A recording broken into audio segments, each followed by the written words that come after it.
Ap 60% Latvijas pilsoņi runā tikai latviski, tiem tas ir kā gods un pienākums pret savu dzimto valsti. 33 runā par daudz, ka tiem vajag klusēt. Klusēt tie, kas apzinās, ka Sibīri atrodas austrumu pusē, pārējie 7% paši nesaprot, ko saka tie melnie mežoņi, kas padilušās sācis jakas valkā tādus, kā tos vispār nedrīkstētu laist laukā. No to būdas tautā par čigāniem to saukā. Negrib runāt latviski, brauc atpakaļ uz turieni, kur tad viss sapratīs to kurienes. To arī izlīda, bet neuzdrošinies protestēt pret izglītības reformu. Gribot, negribot, nāksies mācīties latviešu valodu. Protams, ja negribi gulēt zem koka, kas pat nepiederēs tev, apmīzies, netīrs, nevienam nebūs tevi žēl, jo vienreiz jau būsi pagriezis latviešu valodai muguru. Kamdēļ, protams, citiem bezjēdzīgi izrādot savu stulbumu. Varbūt vainīgs ir nāciju spiediens, ko jūs atstājiet uz ielām. Kurš tiek latvētīt, justies nedroši, bet tur pretī Krievam kā nolādētā planeka. Par manu dzimto valsti var pacelt degunu augšā un skatīties taisni. Latvieti mācīs un cilvēkos aizvainoto skaļi, lai arī citi Krievi cienītu to debilo dauni, kurš būs aizvainojis šīs valstīs to tautieti. Tad zini, ka nebūs aizvainojis gan bet gan latvieti, kurš savu laiku palīdzēja tev māju vietu, paiku un darbu. Kad tu pārvilkies par robežu, būs tukšu darbu uz pleciem. Tā tas ir bijis, netici pajautā sensiem.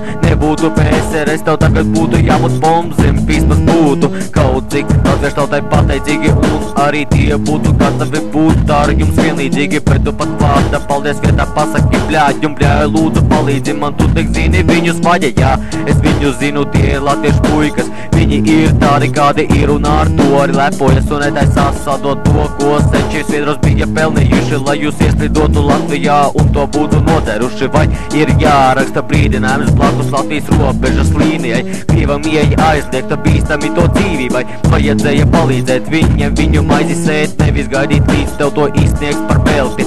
Viss es pateicu, visu, kas man biju sirds, akmens novēlēs no krūtīm varat mani sist. Bet ja sitīsiet, tad vēl nāksies pacensties, lai liktu man no saviem vārdiem atteikties. Vai tā ir pašnāvība, lai jau tas ir tā, bet es gribu, lai arī citi runā manā dzimtajā valodā.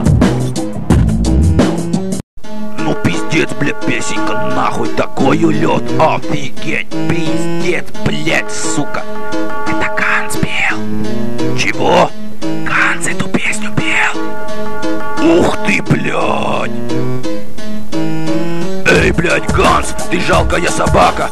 Kurš no mums vairāk izskatās pēc suņa traka? Noskuvies pimpis, kurpēs un sporta biksēs. Kurš tad tādam ceļā vēl stāties riskēs? Domāja izskaties kā no psihenes izbeidzis. Es no tāda sūda gabala esmu samīzis. Es tādus ņemu priekšā rītos vakaros. Krievs kā būtu, ja tu tagad kokā pakārtos. Ты, бля, хуй, завали своё ебало. Skait lūkšanas pimpi, jo es taisu bikses vaļā un velku ārā daiktu tik sulīgu, tik svaigu. Un paklapēt nevar to pa mēli un pa vaigu. Krievu cūkas rētainos čerpakus rāda un pēc sevis nevis atpasas, bet nezāli šeit stāra. Šeit Latvijā, kur aug Latviju bērni un blakus skraida nopukuši ērmi kā tu. Nolādētais suns ar 3 kājām, kas atļaujas Latviju savu par savām mājām. Tev piestāvētu elektriskos krēslus testēt. Tava īstā un vienīgā vieta ir aiz restēm, jo 90% no cietuma sastāv Krievi, kurus dirsā ņem un dod sūkā tik dienu. Maucību nevar atrast darbu, jo nav izglītības, tāpēc nav ko ēst un jāķerās pie noziedzības. Tad kādu dienu vajag mentu rokās iekrist, tad izcies sodu, iznākt un atpakaļ iepist. Tagad tu gribi mani rokās dabūt, bet tu esi aiz restēm, novēlu tev tur sapūt. Runājot par izglītību, tev to grūti dabūt, jo skolā sēžot visu laiku, tev bilde pazūd. Ja tu dabūn pamat izglītību, tas ir notikums, bet ja dabūn vidējo, tas jau ir sasniegums. Tu to vari savā netīrajā Krievu tirsā likt, jo labākajā gadījumā to par sētnieku tikt. Jums tas pīzdu intelekts ir pirmklasīgs. Ja jūsu 12 klasnieks uzvedas kā mūsu pirmklasnieks, skraidat, liedzat pa zemi, vārtaties, kad jūs izmet no skolas kā celks stādaties.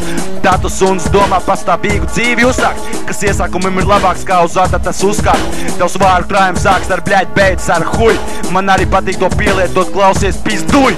No šejienes manas dzimtenes ārā. Tavas mājas nav ne Latvijā, ne Krievijā, bet Zārkā. Ты, бля, Ганс, тебе пиздец.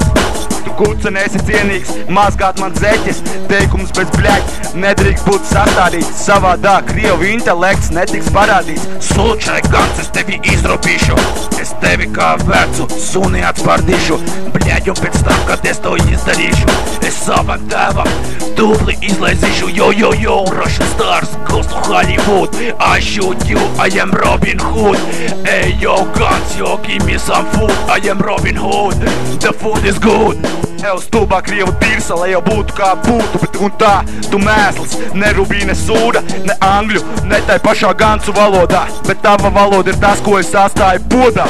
Сучий глаз, блядь, я тебе зарежу. Es zinu, ka savai mātei laizi kārpai no pežu, smirdīgais mežoni pīsies dirst, neko citu nemāki, kā bļaļ pa muti pirst. Atceries, kad Latvija bija zem Krievu tupeles, bet tagad tā ir brīva, jūs stulbās pīpeles, un ko tu šeit suns esi aizmirsis? Aizmirst, kā Latviju esi nodirsis. Ko? Nepatīk? Pīsies prom, kas tevi te tur? Ko gaidi? Es zinu, iet jau nav kur. Tev nav kauns, ka tādi vārdi no tavas mutes pirsts, laikam tāpēc, ka tu neesi dzimis.